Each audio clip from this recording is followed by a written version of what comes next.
শেখ হাসিনার আমলে যারা ব্যাংক লুট করেছে, ব্যাংক আত্মসাৎ করেছে, এস আলমদের উত্তরসূরি হিসাবে 5ই আগস্টের পর আমরা কি ব্যাংক আত্মসাৎ করতে দেখিনি?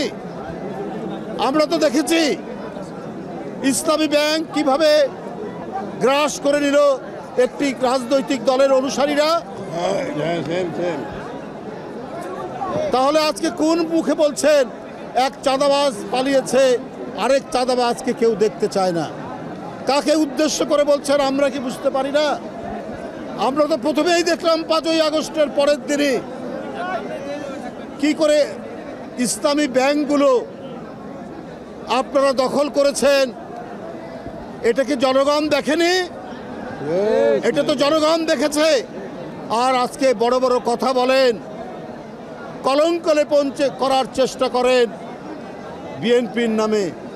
পাড়া মহল্লায়, জেলায় জেলায় অনেক টার্মিনাল দখল সহ, অনেক সিএনজি স্ট্যান্ড দখল সহ, অনেক টেন্ডার ভাগাভাগির মধ্যে আপনাদের লোকরা কি জড়িত নেই?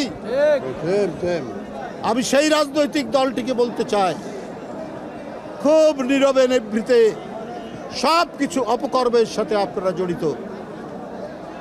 শেখ হাসিনার ব্যাংক আত্মসাতের পর, 5ই আগস্টের পর আপনাদের আত্মসাতও তো জনগণ দেখেছে।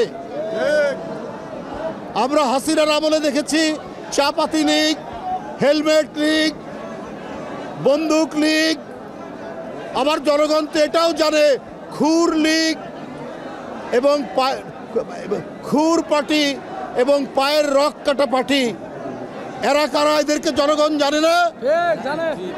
কারা পায়ের রক কাটে তাদেরকে তো জনগণ ঠিকই জানে, চেনে। সুতরাং খুব ঘোলা পানিতে মাছ শিকার করার চেষ্টা করছে।